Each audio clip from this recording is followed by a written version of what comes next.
Hello everyone and welcome back to my channel. If you're new here, welcome, so glad to have you. So today we're going to be talking about a serious subject, something that is taboo and has a stigma on it that hopefully within time we can work together to stop that and change that. So many people are dealing with mental health crises and issues, and so many people are quiet about it because they're simply afraid to talk about it. They're afraid that they will come off as weird or insane or crazy or lying or attention seeking. That's not the case. Mental health, it affects 1 in 4 people globally. It doesn't just affect one race or one gender or younger or older. It can affect anybody, even you or someone you love. Mental health is a very sensitive subject. People sweep it under the rug and they don't want to talk about it because it's easier that way. In this documentary, you are going to see my journey and hear where all of my mental health struggles began.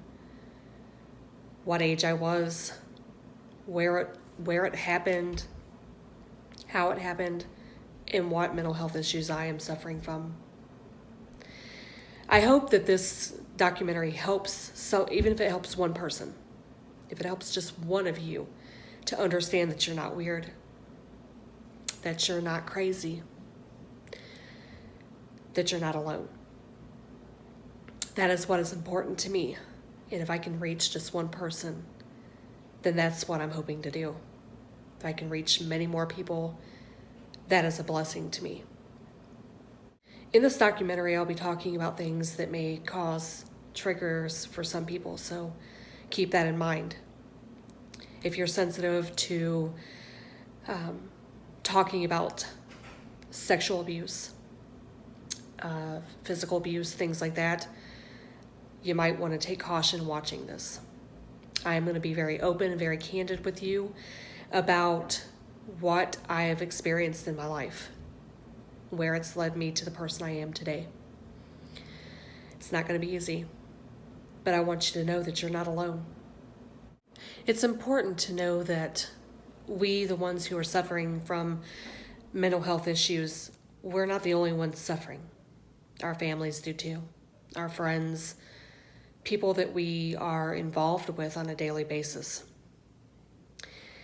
My family will speak out. My husband and my daughter will speak out in this documentary about what it's like living with someone who suffers from PTSD, anxiety and panic disorders, and depression. It's important to know what it's like for everyone, because mental health doesn't just affect you, it affects everybody around you. So come out inside with me. Let's do this together.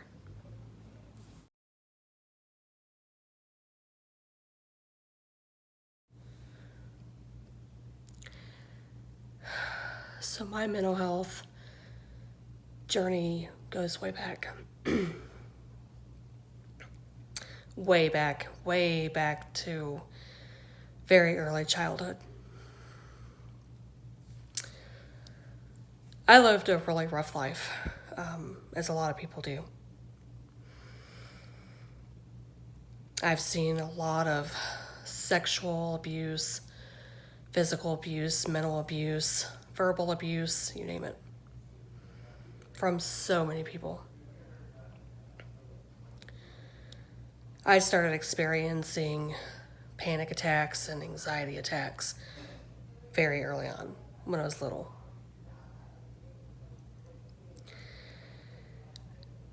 Going way back to like growing up, my mom and dad separated or divorced or whatever when I was really little, like 2. She was really young when she met him. She was like 16 and he was like 30 something. She was a very young girl and her mother wasn't there for her, so she wasn't mothered either, and she didn't know how to be a mom. She was a kid. She was a baby herself. But my dad married her on a bet. One of his friends was like, bet you can't marry her. So he did. Prove a point. Had my brother. Got pregnant with a sister that didn't make it. And then had me. And when I was very small, my dad made her leave and wouldn't let her take us kids. And she did. She left. She never looked back. She met someone else, remarried, and had more kids of her own, and put her focus there. So my dad worked and stuff. He was a worker. But he was so obsessed with having a woman that that's all he did was he would work, and then he would go out to the bars and try to find a woman. So he would leave us kids on anybody because we never had a home of our own. We were always homeless because he spent his money on women. So he would leave us with aunts and uncles and cousins or whatever lady he met at the laundromat or the grocery store. We had a lot of abuse from people like that too.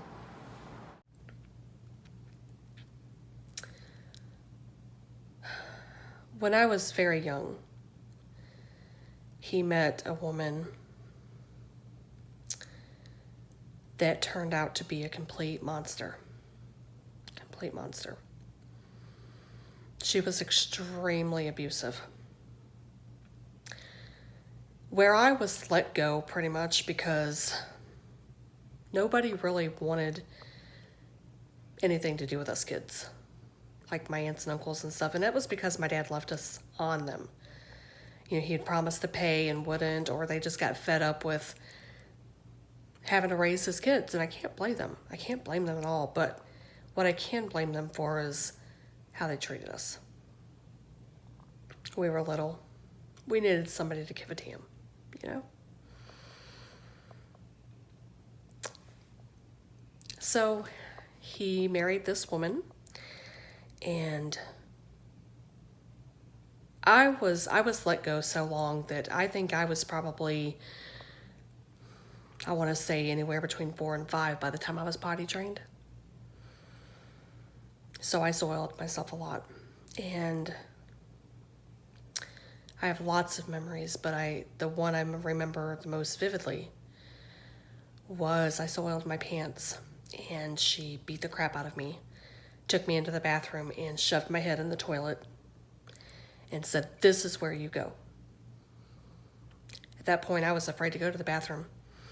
I ended up having to go to the hospital a couple times because I wouldn't go to the bathroom.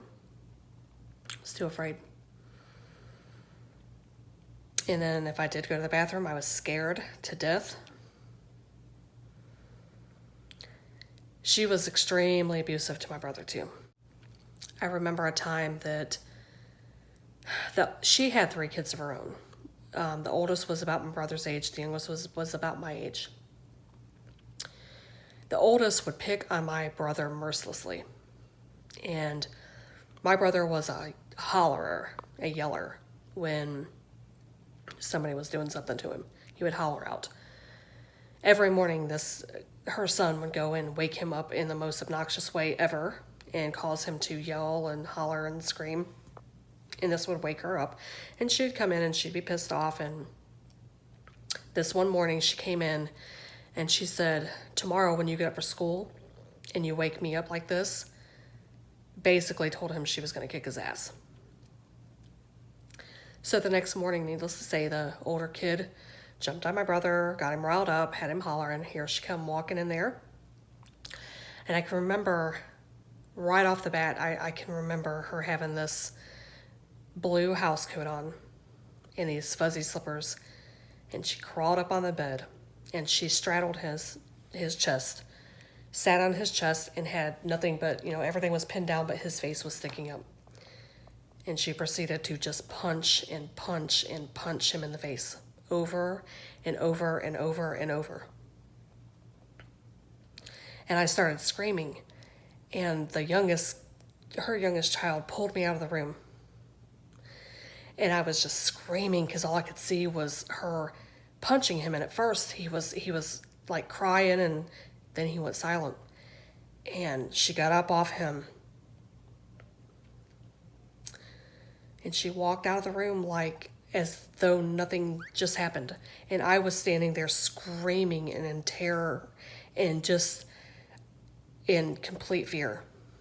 And he sat up and his whole face was covered in blood. And she had destroyed his mouth. She had beat it to a pulp.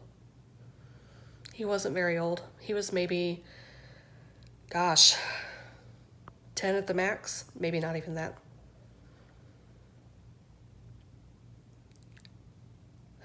So my brother has been abused too. And I say this because I want to tell you why I used that to make excuses for him later on in my life. So we went through several stepmoms, girlfriends, and my dad's mostly. The one he ended up marrying until he died. I care for her, but early on in the relationship, what could have budded our relationship or what was going to be our relationship, she kind of ruined it. There was an instance where we were at my aunt's house staying with her, which was a very rare occasion. This aunt hates my guts, and to this day she will tell you that. And she doesn't really have a reason to. She just does. So us kids, our little family, we grew up on bologna and beans and whatever was the cheapest so that my dad could buy whatever piece of crap car that he could find to try and remodel, which mostly always sat and it never became anything. Or whatever. But we mostly lived in campers and lived very poorly. So this woman, she had been with him for a couple of years. And like I said, she was okay up until this point. But we were standing there in the kitchen, and they had just came back from the store. And me being a kid, I just walked in and seen the bags, and I was like, ugh, bologna again, or something like that. I said something like that. The next thing I knew, she slapped me across my face so hard my neck popped. I was in such disbelief. And I just remember standing there staring at her. And the only words I could mutter out of my mouth was, "You witch, what is wrong with you?" Because I was shocked and in disbelief that I had just went through that. She slapped me again as soon as I said that. And at that point, it got everybody's attention in the room, including my dad and my aunt. And they were just standing there. My dad was just cheering her on. "Hit her again." And it was just like, why hit me again? Why? What did I do? And I just remember turning and walking away from her and sitting down in a bedroom someplace. And I thought to myself, is this all I'm good for? Is this all I'm good for, is to be mistreated by people? What is wrong with people? And though I care about her to this day, that episode right there ruined my respect for her. I'd never seen her as a mother after that.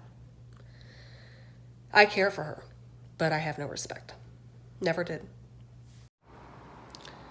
She had her own children, and of course, anytime they lived with their father and anytime they came around, they were the center of attention, So she had her own daughter. I was no love lost to her if we were close or not.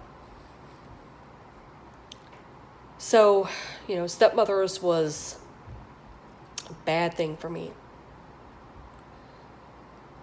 And it always made me wonder how my real mom would be. How would she be? Would she love me? Would she take care of me? But she was gone. and she didn't come in my life until I was about 16.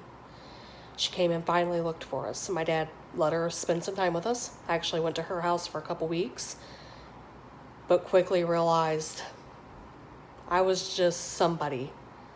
I wasn't like her daughter. She had another daughter, and she was busy mothering her. I would watch them cuddle up and tickle each other and play while I sat over on the other couch like I wasn't even there. To the point where I got resentful. I became very resentful, and I just left. We never had much of a relationship after that. But the real torture in my life was the sexual abuse. It started very, very, very young. I was so young. I was so young. And it started with my dad's good friend.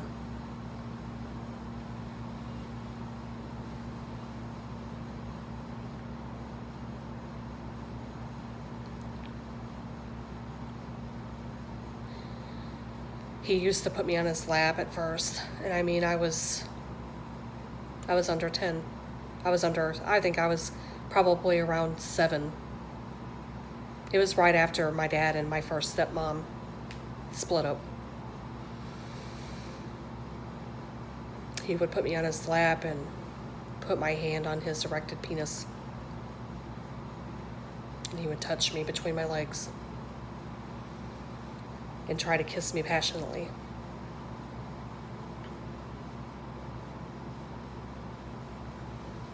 I can still smell his breath to this day. I can still see his face. He molested me for years until it turned into rape.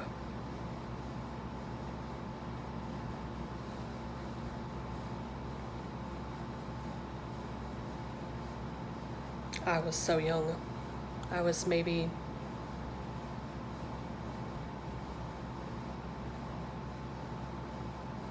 10 or 11. And he came in the shower and he raped me.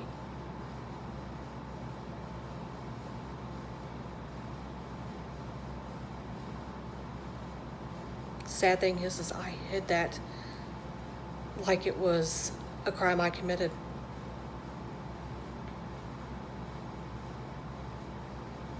I hid bloody underwear for days because I didn't want anybody asking me questions. I didn't want to have to explain it. I was so ashamed of myself.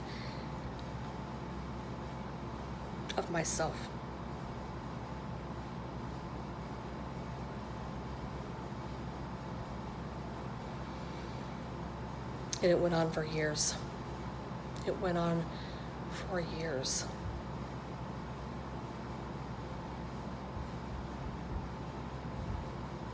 To make matters worse, I had uncles in the family that were completely disgusting. Lots of molesters.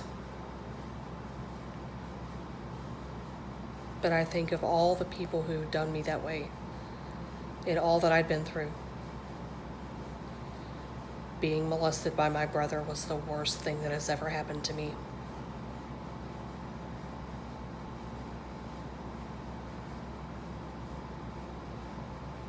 I was about 14 when it first happened.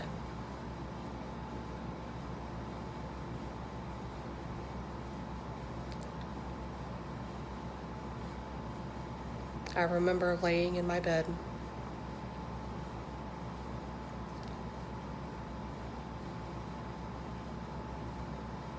and was pretty much asleep.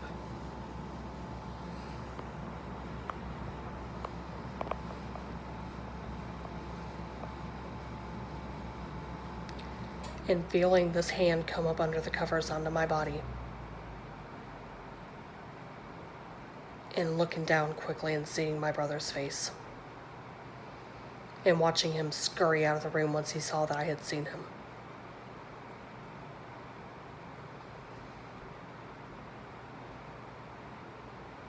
I laid there like, what the hell just happened? What just happened here? Not him, too. Just saying it, my heart pounds. Saying the words. And it has taken so much therapy to be able to say these words. And it happened night after night after night. And he didn't care that I knew. He didn't care that he had to look at me every day knowing what he was doing to me.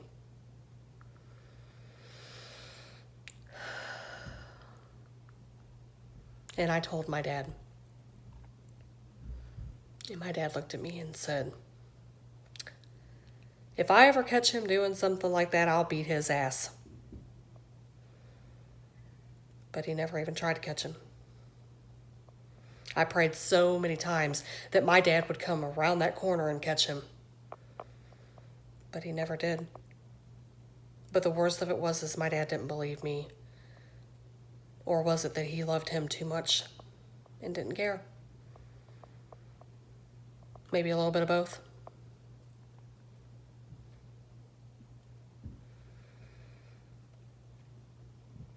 I told my cousin that lived downstairs from me at the time what was happening. And on the rare occasion that she was able to spend the night with me, I said, let's do this. Tonight, if he tries this, I want you to jump up and throw the light on and let's catch him. And then my dad will have to do something about it. I was shocked when he actually did. He came crawling in there. Had my shirt unbuttoned. In his hand in my shirt. And she jumped up and turned the light on. And he hurried up and ran out. But we seen enough to know what was happening. And we went to my dad the next day. And my brother's sitting right there. Oh, you're crazy. You're crazy. And my dad didn't say a word. He didn't say a word.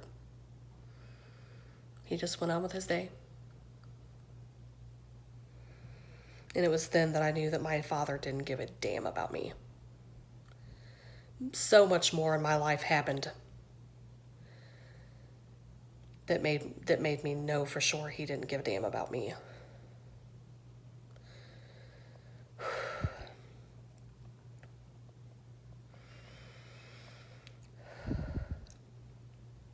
But I always loved him. And I took all his shit because I loved him. He's been gone for about 4 years now. And I don't miss him. I rarely think of him.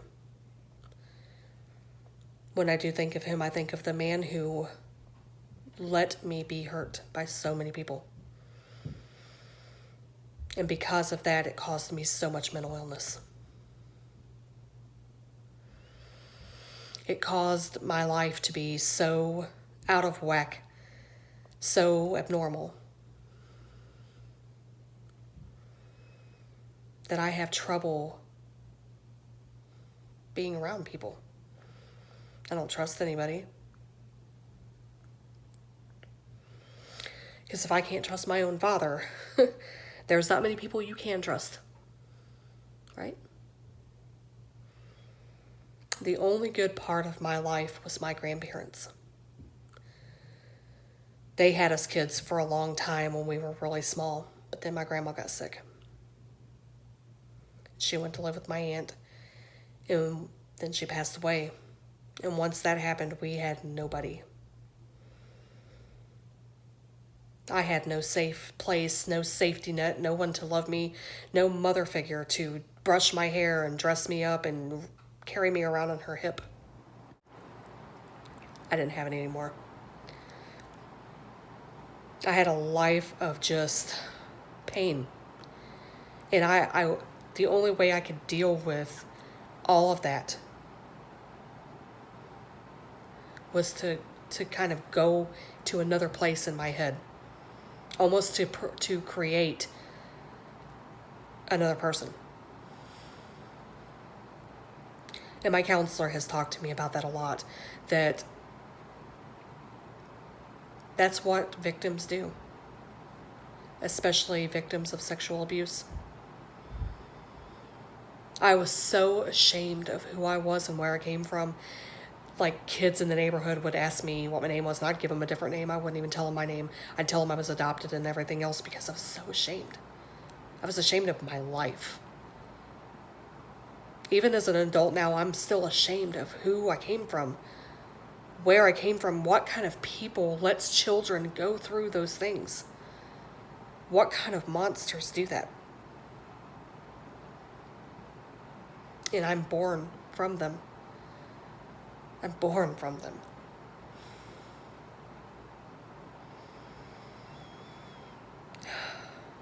So panic and anxiety started happening to me so early, so young. I remember when I first had my first anxiety attack, I had no idea what was happening to me. All I knew was my body was shaking and I was sweating and I was crying uncontrollably. And I thought, God, what's wrong with me? Something is wrong with me. I am freaking weird. And I isolated myself from people, and because I didn't want them to know. Because I thought I was a piece of crap. I thought that everybody could see the piece of shit that I was, that I couldn't see. Because I had to be. I had to be. Because if I was being done this way by my own family, if I was being hurt and being allowed to be hurt, I couldn't be that great.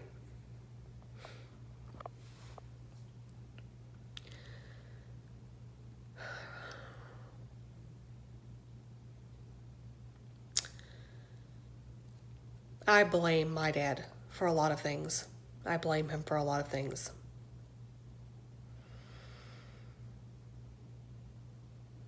Because I didn't really have a dad or a mom. I needed them. I needed them to protect me. I needed my brother to protect me. We were going through the same things.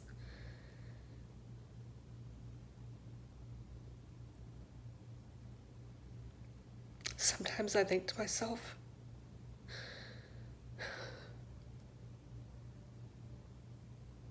if he knew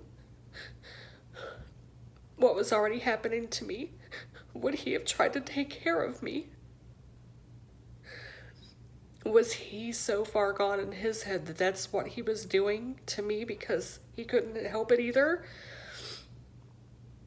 I've been working on that for a long time in counseling. Trying to figure out exactly what was in his head.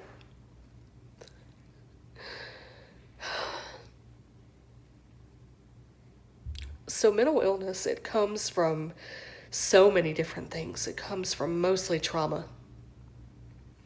And it usually is childhood trauma. And we never get over it. We learn how to cope with it. We learn how to, like in my case, create another person in my mind that I can escape to so that I don't feel it.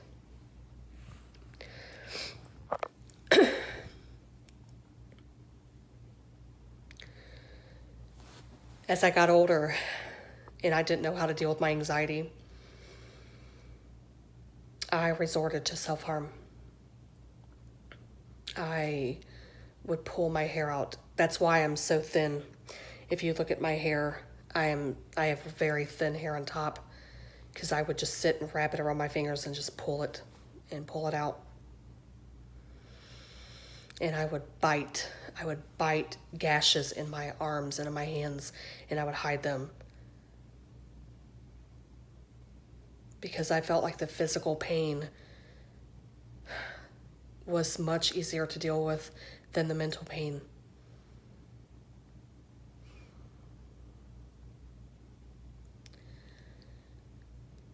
And depression, it crippled me. As long as I was sleeping, I wasn't thinking about the pain. Therefore, I wasn't feeling it. So I would just sleep. Life would pass me by and I would sleep. And I've lost so many years of my life because I couldn't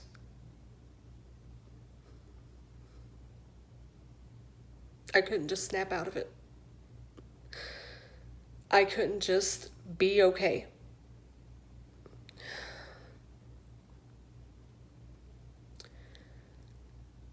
Even my piercings that you see in my lip are a form of self-harm.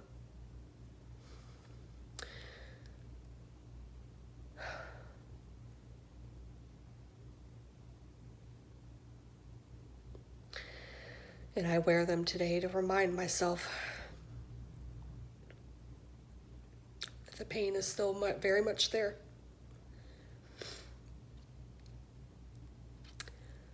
But from pain comes beauty.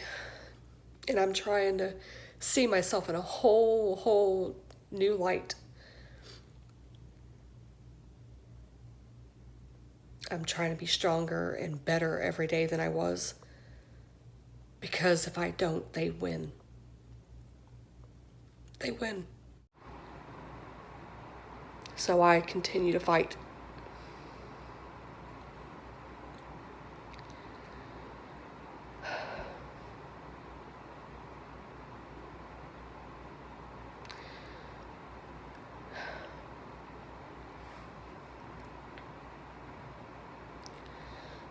Mental illness there's a stigma wrapped around it. People think that if you talk about your mental illness or ask for help, some people, they think you're looking for attention or you're lying. They have no idea what it's like to be inside the head of a person with mental illness. They have no idea.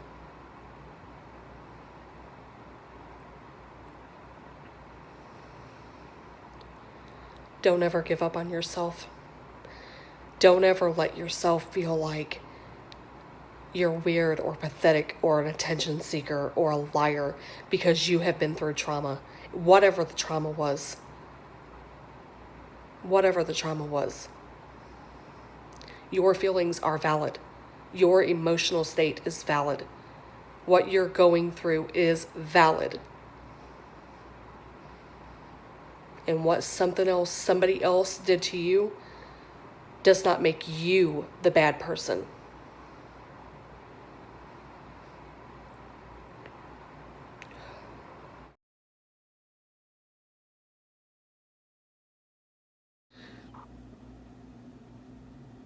Tonight is a bad night.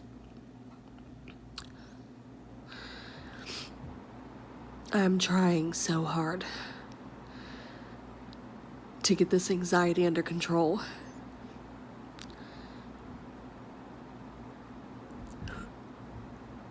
It frustrates me.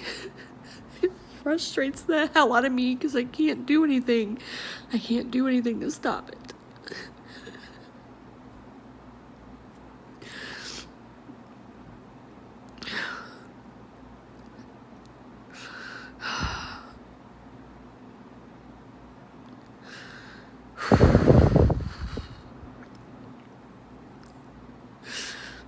I just felt like screaming. I felt like screaming.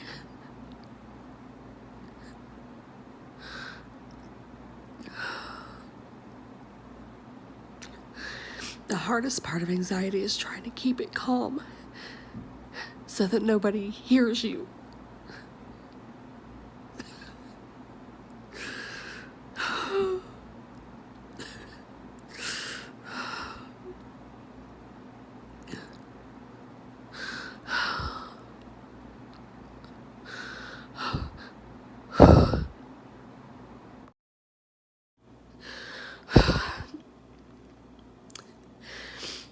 It's like hell when your own mind is attacking you. And you try to get a grip, but you can't.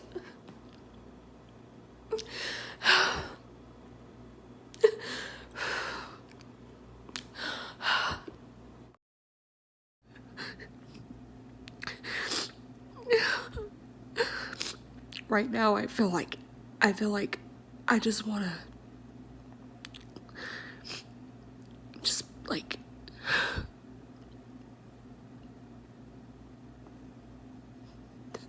I'm afraid to say it.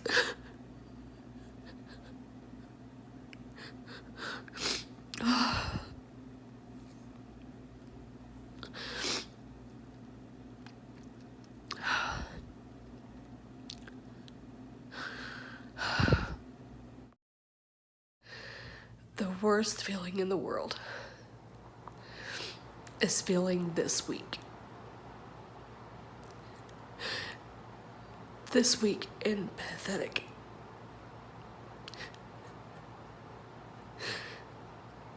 This is the worst feeling ever.